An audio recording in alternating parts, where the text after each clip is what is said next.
Well, good morning and welcome to your early June edition of Tampa Home Talk. And I'm your host, Katrina Madewell, joined by Mr. Leo Kane. Yeah, it's the 2nd of June and I'm freezing. Oh, my goodness. From Beryl Engineering and Inspection. And look who else decided to show up today. There we go. I'm adjusting you. There you go. Adam Talley with Talley Insurance back after a couple of weeks. He's out of town. I know. You're out playing, having fun, doing all kinds of stuff. Oh, yeah.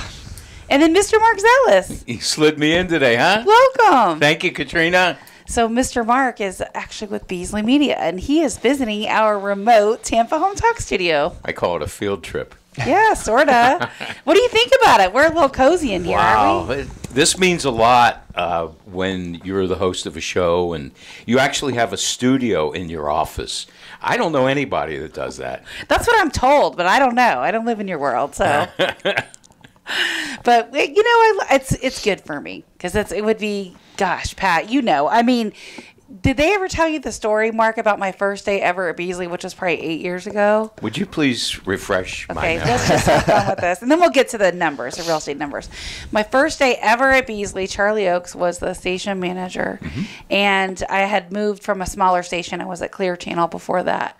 And I had never done morning radio. It was always afternoon. Always did afternoon radio. So it's my first time ever going to a morning radio spot.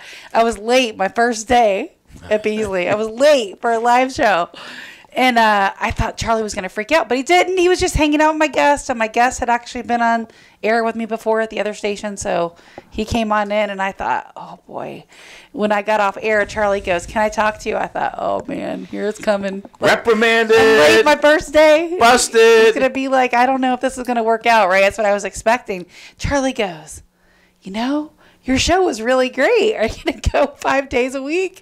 And I said, not right now, but I'm sure I would need to work on being on time first. So he didn't even say anything to me about it. But I was like, yeah, I need to allocate some more time for morning traffic here in Tampa Bay. So what's the difference between morning and afternoon radio? Well, that's a good question for Pat George. What do you think about that? What's the difference between morning and afternoon? I think there's a huge difference because you're commuting in the worst part of the traffic versus... Like, I was leaving in the middle of the day to get to a live show. Oh, I thought it was... It depends on the time of year. Like right now, school's out. Mornings, it's like a vacation. It's better. In the afternoons, our afternoon traffic reporter, Kathy, has got her hands full. I looked at everything she did yesterday, and there were accidents galore. So, What do you think? Do you think that's because of the weather or because of patterns? Okay. Yeah. I think for sure, like... I remember driving to the station when school would start, and it, like Pat said, it would sort of feel like a vacation compared to the regular traffic because you got to think the teachers are not on the road. They'll also be driving to school. There's a lot of traffic. The teachers are on the road at like 5:30, 6 o'clock in the morning. You're not competing with the teachers. Yeah, the teachers don't have traffic. Yeah, teachers don't have traffic. Okay. Well, in Pasco, some of our schools start a little later. So, all right, let's get to our market data, shall we? We talk about houses on this show, right? So one thing, what we do, we have a little fun in between, but one thing worth mentioning at this particular stage in the market is rates are up. So they're up more than they have been in a hot minute, that's for sure. What rates are we talking I about? don't Insurance know. rates, auto insurance? All rates. Every rate. All rates. Every rate. Single rate anywhere is up. Including CDs, right? Like any of those rates. There we go. But mortgage interest rates, one of the most expensive things you could buy and finance, those interest rates are up. So with that being said, what average? It right really now? depends. I mean, it's such a loaded question. Like, so much of it depends on what's your credit score, what's the loan to value ratio, meaning how much are you putting down, are you self-employed? Like, there's so many factors that go into that. Is it a condo? Is it a single-family home? Average person, single-family home. 1,750 square feet, $400,000 median price. Yeah, you're anywhere probably. And, you know, I'm not a lender. 700 credit score. I'm not a lender. I'm not licensed. And it's like the stock market. It moves every day. But we're seeing stuff in the 6s, some stuff in the 7s. Okay. I mean, it gives you an idea. If you want an exact rate, we can give it to you. Call or text. I'll have Sarah Cricky give it. 813-377-2775. 813-377-2775. Text the word rate, and we'll get you hooked up with Sarah Cricky, who can give you the rates. The other thing, too, is that, well, the bond, like, depending on what loan program you're getting, that dictates the rate, too. So, side question, what are you seeing when it's, because I've seen quite a few of these, and I think you had one this week where it was seller financed, what kind of rates are sellers giving buyers? So that's normally in a seller financed environment, it's going to be a higher rate. Okay. It's going to be higher interest rate. I would different say qualifications, right? You're just, well, you have to think if a seller is financing, it's the same as any other asset class, right? So if they sold that money and they made it liquid, what other asset class could they invest it in? What type of rate would they yield? Right? And the truth is, I mean, you can get 5% in a CD, right? It just so happens, Miss Danielle Evans, we got her. Right. I just want to give her a big shout out. That was on my list for today. Yeah, She's our appraiser sponsor for Tampa Home Talk. And the newest Tally Insurance client. yeah, she closed on her house yesterday. So She was excited, yeah, she And was her excited. house is right down the street from our studio. She won't so like we'll you see saying her that. more.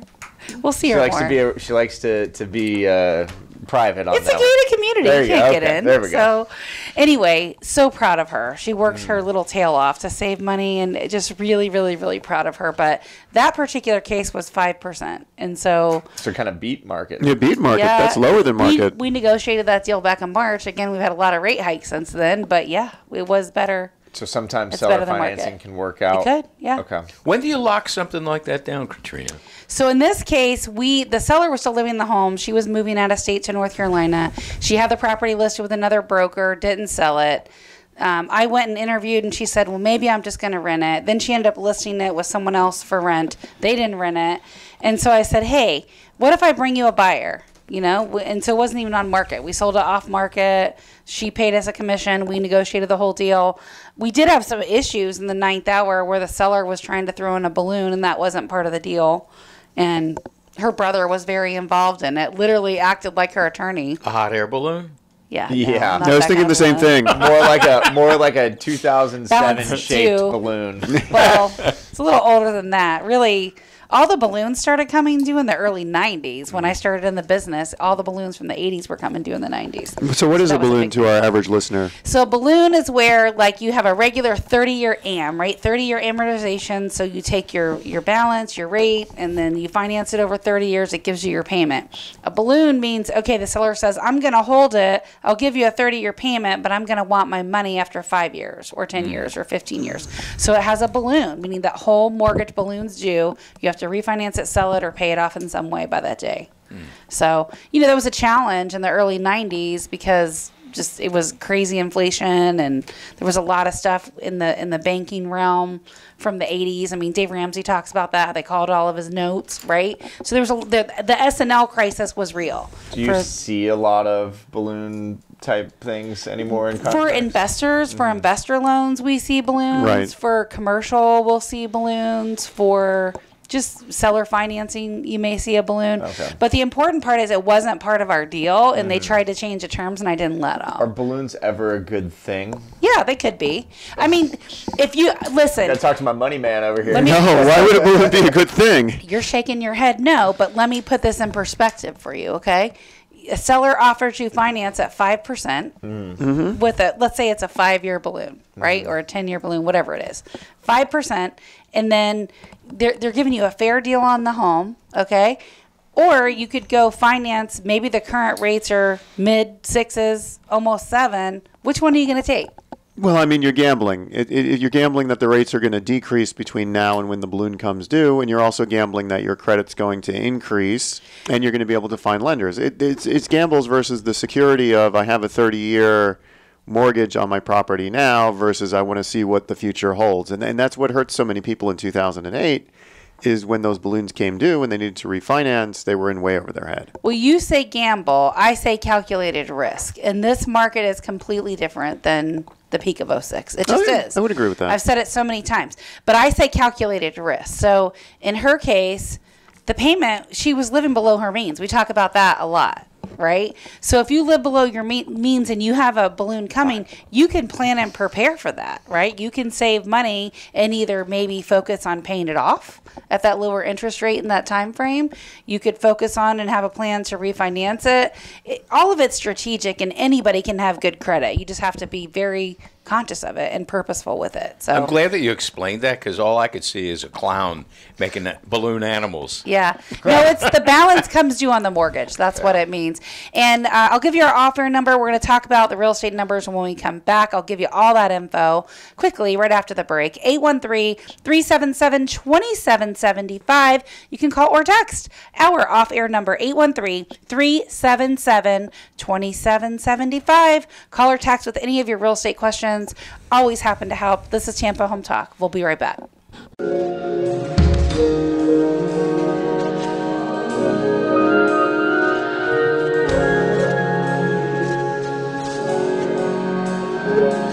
Welcome home. Leo Kane here with Beryl Engineering and Inspection, bringing you my favorite part of, well, actually my favorite part is listings. All the numbers. and the But I like to talk about top three part. Possibly. top three, possibly top 5. We'll put it in the top 10. Yeah, there you go. Bringing you one of my favorite 10 pieces of every radio show, and that is the numbers for the week, which actually had what we talked about last week, a dip due to Memorial Day. Not much. Substantial dip. It's 10%. Were you looking at solds? Now I'm looking at new listings. I'm looking at pendings. Everything's down 10%. Okay. It's like we lost 1/10 of the week.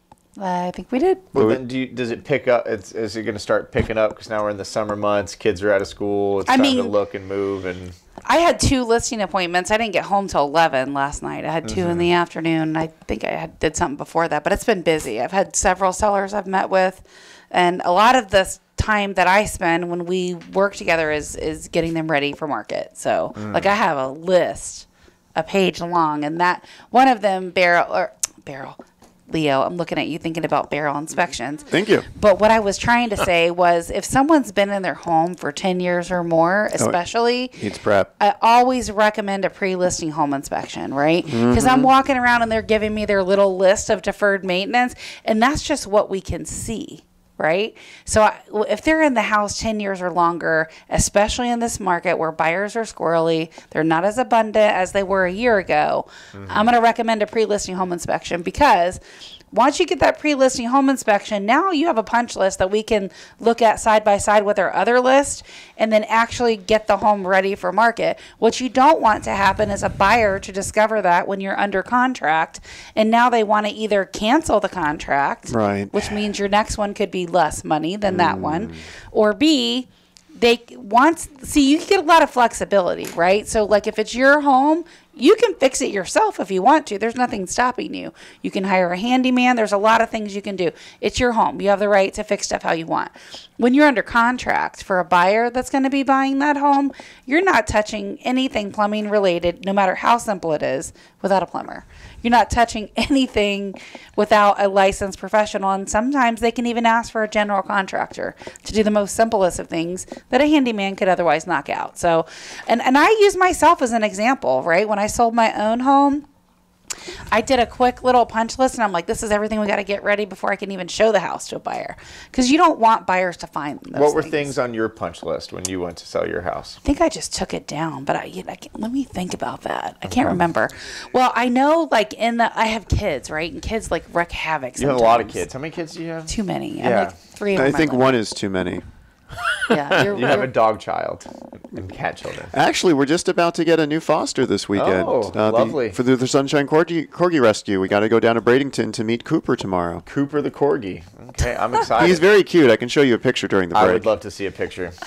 So going back to your question, it's a lot of the prep stuff, right? The show stuff. Like I had a list from my handyman. Like the little thing was broke on the screen door, the arm,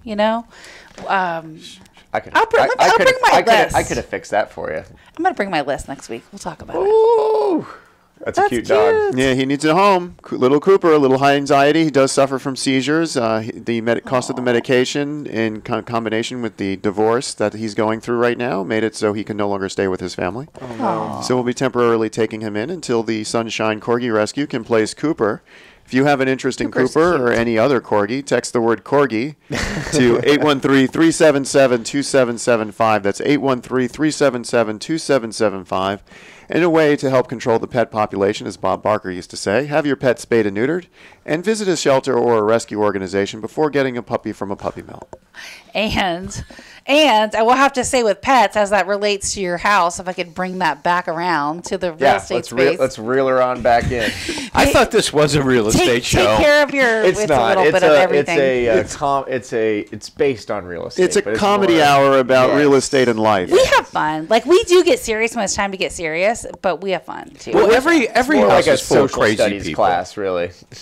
And what good is a house without a dog walking around it? Yes, it is no good. So this is Dogs very, bring life. very relevant to real estate. All right, new listings, 658. Price increases. This blows my mind. 139. Price decreases, 581. Back on the market, 222. Sold, 900. That's the stuff we got to look at. Still sold 900 and only 658 new listings. Question for you. Expired 7s, withdrawn 15, canceled 1. Are you two of the pendings? Pending's 804. Yeah. I pended everything. I had one listing that I fired the seller. Okay, so question for you. Oh, On dish. these price increases, what do? They put it on the market, it doesn't sell. Like, oh, you know why it's not selling? We need to charge more money. Let me give you a prime example. The seller I fired, right, because he was just unrealistic. Like, I think there's literally some mental issues there. I can deal with that. I've dealt with it more than once. I have no problem with that. What I can't do is, there's nothing in this house we're stealing, trust me. What I can't deal with is that, right? Like, just the extreme paranoia that... So he thinks, he doesn't want people in his house. He doesn't want you to show it, basically. He doesn't want us to show it. He freaked out about an open house. Like, there were so many things. And it's like, you're better off just moving out of the house if you're that paranoid about it. But, people that won't take my advice, I guess, that's where the disconnect is. And I know him. I sold him the house 20 years ago. He's like... Has a lot changed in the 20 years? Yes, I didn't even recognize him. But anyway... Does he listen to this show? Does he know you're talking about him? I'm okay with it if he does. We had a mutual parting, but the point is... No names were mentioned. Yeah. We didn't even change the name to protect the innocent. So the point is, I withdrew the listing. It was only on 4 days. We had multiple offers. I got the house sold. One of the other fights is a 15-year-old roof without a permit, and that's a fight, right? Ow, so, if you're not going to listen to me and I'm trying to save you from yourself, it's going to be a hard road for you. I'm just saying. When I go see a doctor, or any other professional, I want them to be real with me. And sometimes when they come at you with this, I have to answer you according to how our attorneys say. I will look at them and I'll say, look, if I was your wife, what would you tell me to do? That's a different question. That's a loaded question. It's a different question. It's a loaded question. That's what I would do. So when I'm trying to give someone advice and save them from themselves and they won't listen, I got to walk away. I'm going to do this with clients in the future. So if I was your husband, what would you do? He relisted it. So he relisted the property $10,000 higher. Still not planning to change the roof. And so, of course, what do? I look up the agent to see who he hired. One house sold in 6 months. It took him over 300 days to get there. One expired and another active listing. That's it. That's the real estate career. Well, you know what? That person will have a lot of free time on their hands to work on that one. So, maybe that's a good fit. So anyway, and it needs everything. It needs to be completely renovated. 20 years, 15-year-old roof. Well, he hasn't done anything to it. The kitchen's the same, 1985. Everything's the same. A non-permitted roof these days, and we talked about it the other day, right? A non-permitted roof, your only option right now is Citizens, and that's who's insured with. And the problem is you can't have there's no guarantee on when you're going to be able to get that insurance document because we have to submit a clean 4-point and everything to them. Doesn't sound like and then this it has house to be can have one. approved. We So it talked could about be this 2 house. weeks for it to be approved. We talked about this house. Yeah. And I call Adam and I'm like, Adam, here's a dealio. What are we looking at? Can we actually get insurance like a Citizen? You could, but I couldn't guarantee you when the documents will be there, so you need to do it as early as possible. Speaking of insurance, we have Tropical Storm 2. It's going to Cuba. It's about 300 miles west of Tampa right now. Is it stopping things? Is it in the box where you can't write insurance right now? Oh, God. So I haven't seen anything. That's a really great question. That would be really unfortunate because I'm very busy today. But if it is in the box, if it's near Cuba... Well, it's heading from Tampa to Cuba. You might be working late today, Adam. Oh, it's going the opposite direction. the rains- I'm not even aware of this thing. Yeah, the rains of yesterday was an offshoot of feeder bands from Tropical 2. We exist to update Adam on the insurance market so he knows what to write. Well, no, I mean, I haven't seen anything, so I think they're probably looking at it as a non-threat, basically. I mean, it's a tropical depression. They haven't even given it a name yet. If it doesn't have a name, then it doesn't matter. It doesn't matter. It just made a lot of rain happen yesterday. Then I think we're going to live. A lot. Now, if we're going to talk about that with all this rain, now's a good time if you still got a bunch of standing water hanging around and it hasn't rained in a couple hours at your house. You might want to think about flood insurance because this little rain that we had is nothing compared to What's coming? What a real flood could be. correct. So, talking about the market numbers really quick, just to come to that, and then we're going to have fun the rest of the show. But Were we I was not having fun before? we're having I fun. mean, like, I we're just want 30 to keep minutes it. into the Jesus, show. that We're hurt not my having that hurt my fun. feelings a little We're bit, trying to Katrina. keep it real estate related, y'all. Come on. Only We because our just talked boss, about hurricanes. Bill- our back boss in. is in the room, of course. So here's the dealio. So I started thinking about this, and I'm like, you know, some of these reports that I've read were talking about how builders are doing really well because they're selling and producing inventory because it's just there's not enough. We look at the absorption rate; it's dropped a tenth every month. It's dropped. So we're going back down. We're going back down. We're close to a 1.5 month supply of homes, and stuff that's priced correctly is selling well right away, and the stuff that's not is sitting. So I pulled up again how money walks. We'll chat about that real quick, and then we're going to talk about zombie house flipping. When we come back after the break, our off-air number. If you want some information on this, any data, any numbers, real-time data, I tell you, I can sell any house. I'm not kidding you. Even the zombie houses, I'm 100% sure I can Tell sell them how it. to find you. 813-377-2775. 813-377-2775. And I'll share a story when we come back about the zombie houses. Sound good? Yeah, All that's great. This I is can't Tampa Home wait. Talk. We'll be right back. Stick around.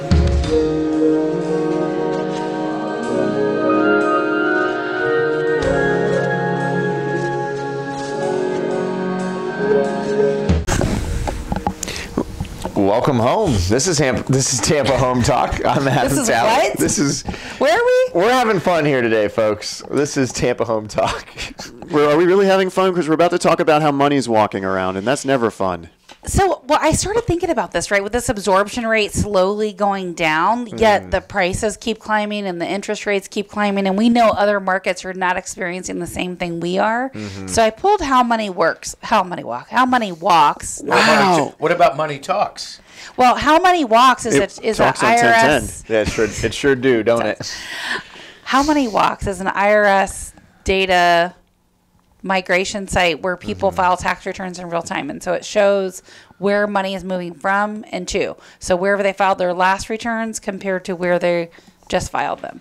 And so it takes that AGI, or adjusted gross income, and reports that in the numbers. So when you look at, I pulled Hillsborough County just to give you an idea.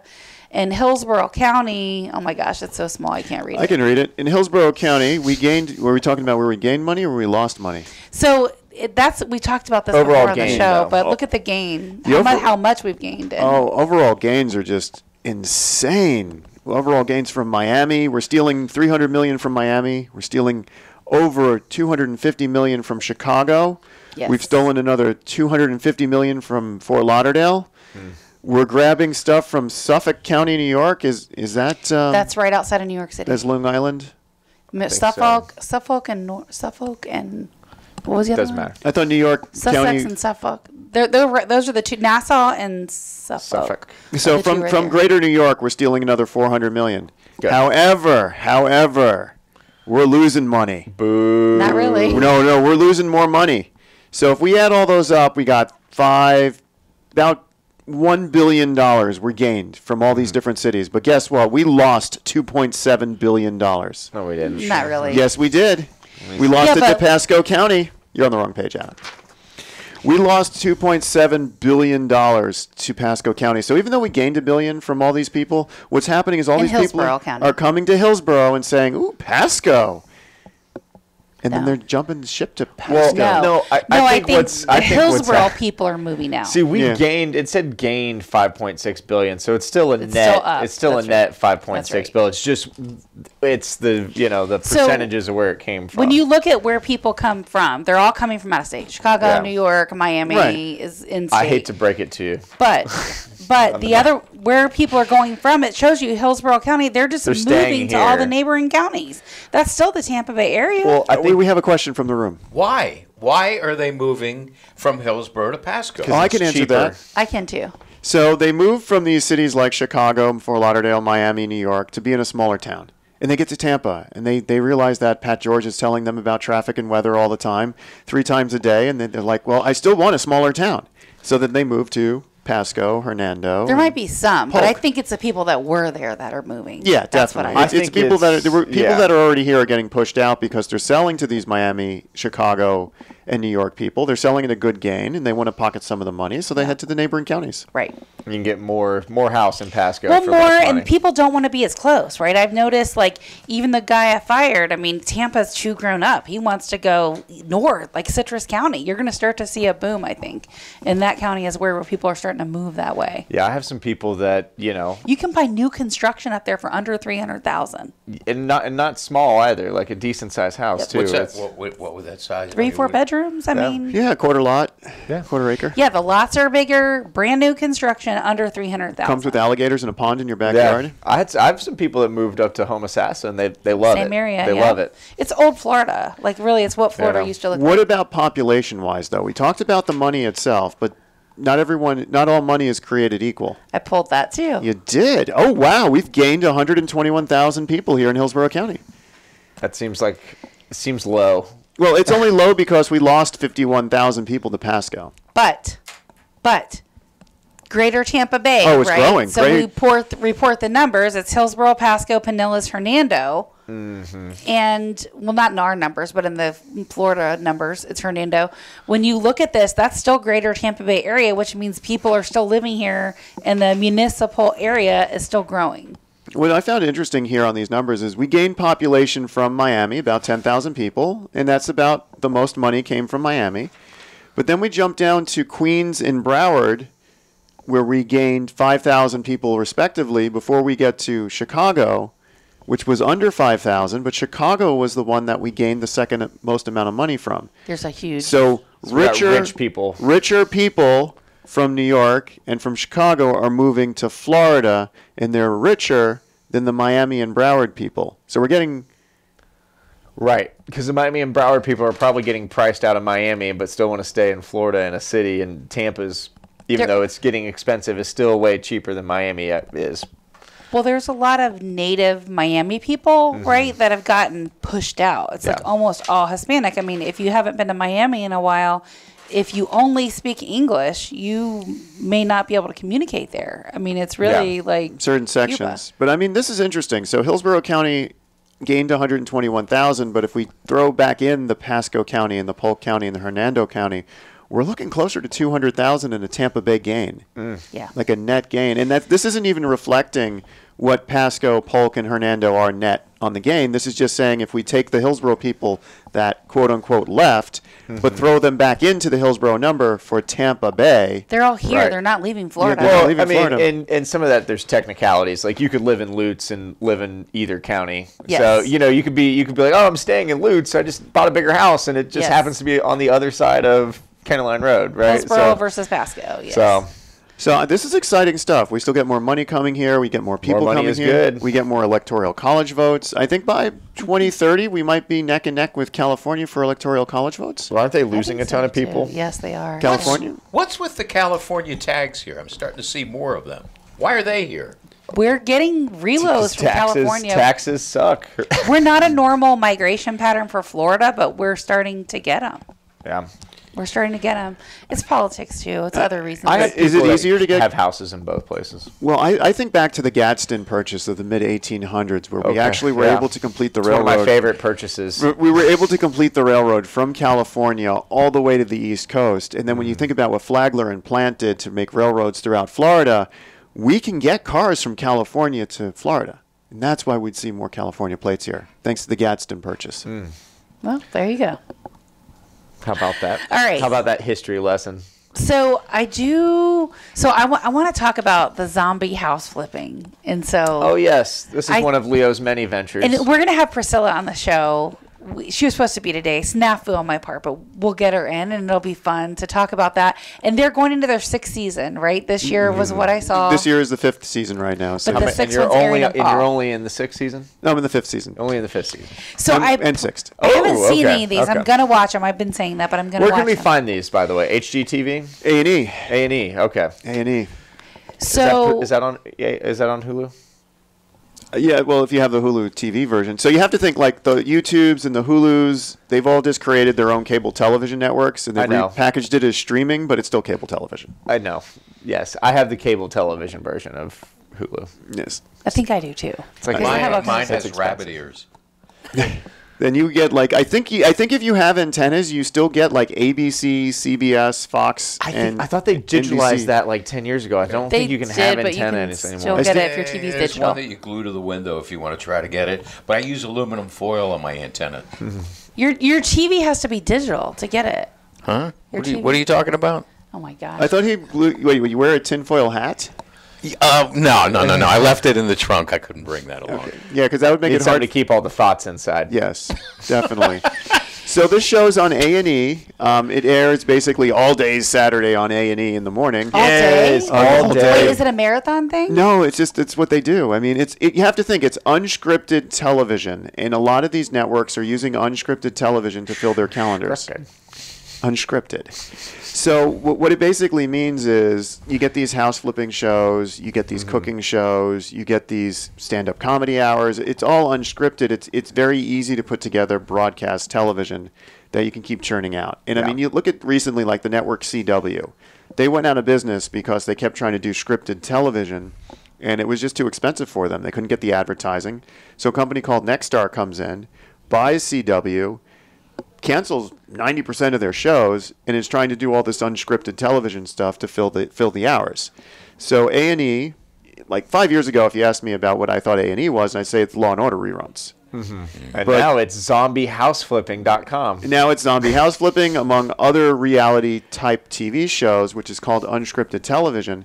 And they're really neat because people like real stuff. Like the reality TV became popular for a reason. They like real stuff. Oh, speaking of reels, let's reel this back in. What are we going to see on Zombie House Flipping? And I have questions. I wrote down a bunch of questions. How about that segue? So how many have you done, Leo? How many shows for them in Tampa? We're involved in like 10 different properties. We've done filming on 4 shows so far. And now, are you on the episode, or it's just going to mention Beryl Project Engineering? He's the villain. I'm the villain.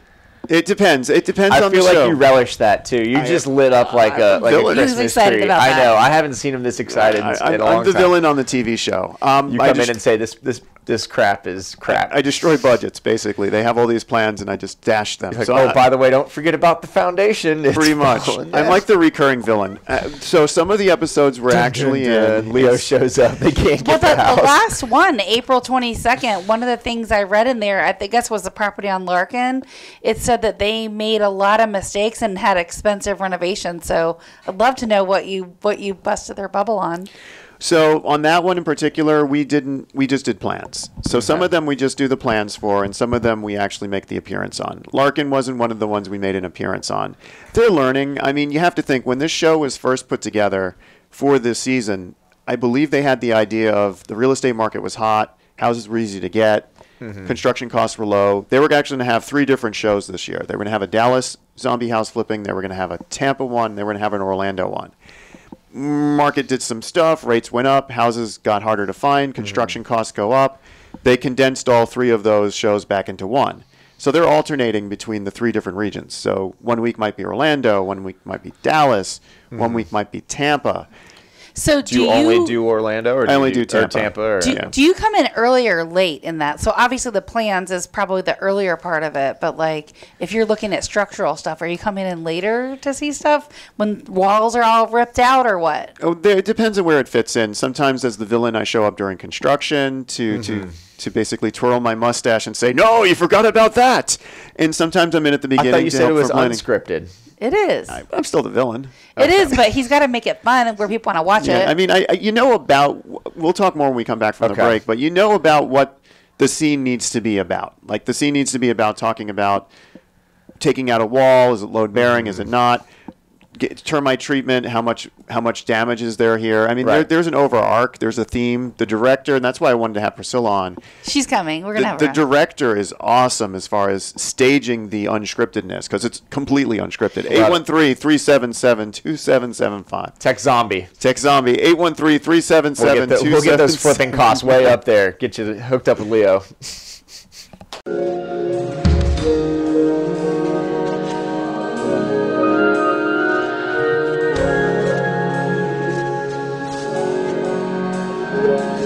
Welcome home. This is Leo Kane, the mustache-twirling villain of the Zombie House Hunters. I'm so disappointed, Pat. You couldn't find any zombie come-in music from I figured Thriller would have popped on there. I know, something. Yeah. So probably got to pay for those rights to use Thriller. Not for less than 7 seconds. So share a story real quick, I promise. When we do our meet and greets, right, where we're looking to talk to either agents getting in the business, looking to make a change, whatever it is, or coming from another company, we get a lot of new agents. So in my SlideShare presentation, I tell them that real estate is not HGTV perfect. No. It just isn't. That's what I tell them. And then I show them some of the worst homes we've ever sold. Literally, that would be something you would see on Zombie House Flipping. I have to tell you, anytime, as a real estate agent, we get mailed keys, for a property. Someone's out of state, it's just been sitting. That's probably a zombie house. I had one, the last one I got keys mailed for, went there. Here we go. Here's this. Opened it. It was so termite ridden, Leo. When I unlocked the door and tried to open it, the whole door fell at me with old jealousy windows. It was so termite. The frame was all yucky. Well, we're just coming out of termite fire season, which is neat because if you have these homes that have these drywood termites, they do swarms in April or May when the temperatures first start to change. So literally thousands will fly out of your wall if you have termites. So this is the easiest. It's good to know that you don't have any at this point, right? So, yes. Is this the easiest time of the year to know if you have termites or not? So tell me, what kind of stuff did you find? How bad is it? These houses are either we had a great one that it was an owner who hired his brother to do a flip inside the house. They didn't have a permit. Then the city caught them. They needed permits and everything was done wrong. So that seller had to sell the house. And that became a zombie house that was picked up. On one like the one that's airing tomorrow, I think this is just one of those that they converted. Someone else had tried to convert the garage into a bedroom. And they did that wrong. Really bad. So when this person was trying to sell the house, they couldn't. So what's really bad? What did you see? How the garage, when you do a conversion, is supposed to be at the same level as the rest of the house? Yes. It just kind of stepped down. And, it was one of those low ceilings, so when you're going to raise it up, you really you can't because now you're less than 6 feet for the ceiling. So there's all these nuances you have to do to redesign the house. So that's what makes these houses zombie houses, is that something's gone drastically wrong inside. So these are critically distressed homes. Yes, these are critically distressed homes that somehow they're able to pick up and find and negotiate. A lot of them are seller financed. Yeah. How are they insuring these? There might not be. They could be self-insured. It's builder risk. Yeah, probably. I guess. Yeah, it depends on the. Yeah, it's a good thing we're talking about the house acquisition part now because that's the only thing I wasn't allowed to talk about with the director in the room.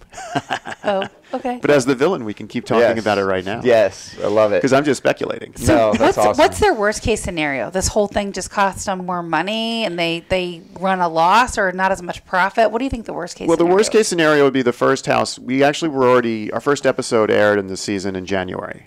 Okay. January 3rd was when it aired. And that was a worst case scenario. They basically had the house, the market turned, they couldn't sell it for where they thought they were, and I think they ended up selling it for 15 or 20 under after everything was said and done. That's the worst case scenario, is you can't make the numbers work. You lost money. And you lose money on that deal. And time. Is there ever a situation where you would get, and maybe you would know it before you got it, so you would never get to the point that'd be on a show, but is there ever a situation where you get in and you're just can't do anything with this, just has to be torn down? We have yet to run into one of those. Because I would think that would be the worst case, but then you're starting fresh, I suppose, so it's not, you probably overpaid for the lot, but you can make up for it. But you also have to think, they need houses they can both look really bad but turn around really fast. Correct. So yeah. if the house needs to be torn down and rebuilt, that's like an 8-month process. That's not going to make that's not going to make maybe for not good for TV. the show, but have you ever been brought in by a client that's like, hey, I need you to look at this, and you're like, there's nothing you can do. Tear it down. There's nothing you can do. Outside of the show, yes. We've run into situations either through FEMA 50, where if the cost of construction is more than 50% of the appraisal value, the home needs to be torn down. Or we had one where in Punta Gorda, Hurricane Ian, like 2/3 of the roof got ripped off, and then water just came into the home. There's no salvaging that. Yeah. I remember my contractor talking about one time he had gotten a call from a homeowner that was trying to fix a saggy roof. I think they said A saggy roof. That's not a do-it-yourselfer. No, they did. They ripped out a load-bearing wall, and the whole thing was sagging. And the contractor was like, "Yeah, that was a load-bearing wall. Can we talk about this outside?" He was like, "Getting out of the house. We're not talking about it here." Yeah. I've seen some drastic stuff. Like we was in a house a couple of days ago. It was a home that had moderate settlement, which meant blocks were cracking, floors are sloped and all over the place. The flipper gets a hold of it, doesn't pull a permit, does a very quick lipstick flip. This isn't a zombie house. Well, I mean, it is a zombie house, but it's not an official zombie house on the show. It's not a show-sponsored home. Yeah, it's not. Yeah, go for it. Wait, he was trying to say something first. Hold on. Yeah, Let that's him finish. true. So basically on this home, the flip was done so poorly that the act of putting plates and dishes in the cabinet caused the cabinets to sag, and the person honestly thought they had a sinkhole. That's how bad it was. And then the doors wouldn't work because the flooring was popping up. This is a really bad flip. And this is the kind of house that the seller can't afford to fix. So this would be a candidate for the show because they would have to go in and tear out everything and redo it. This is why you need a home inspection, folks. Just saying. Oh, they had one. It's just they fooled the home inspector because the seller did everything in their power to cover up the defects. So we're actually referring them to an attorney. Well, all right, Pat, what's your question? Fraud at that point. I want to ask Leo, is there a guy on the show in the production crew named Doug?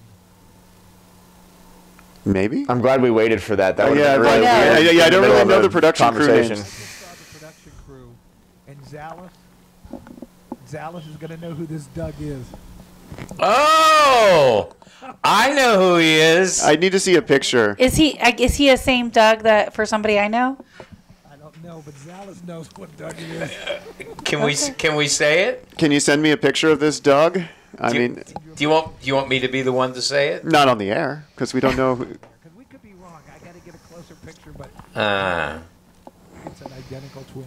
So it's an inside joke. We just let it on the air. What's the backstory? So I know you said something about be a good candidate for the show. So do they pay for it, or how does that work? Like when they get involved? Well, they have a real estate agent, and that real estate agent finds these distressed homes, and they work out a deal. They being the actual crew, the Dolmar, Samantha, Amanda crew, finds the home. Dolmar's the money guy. Samantha's the real estate agent. Amanda's the interior designer. They find the home, they negotiate it, and then they bring the TV crews in and everything for the actual show itself. So the home acquisition part is separate from the show. I'm surprised you've never had a watch party, Leo. You should. We did for the January one. Okay. But I got to pick up Cooper tomorrow in Bradenton at the time the show's airing. I love how we get invited. I see him every week, and he doesn't even mention it. I have to pick up Cooper tomorrow from as part of the Sunshine Corgi Rescue. Well, this is Tampa Home Talk. Our off-air number is 813-377-2775. Love where you live, or we'll fix it. Welcome home.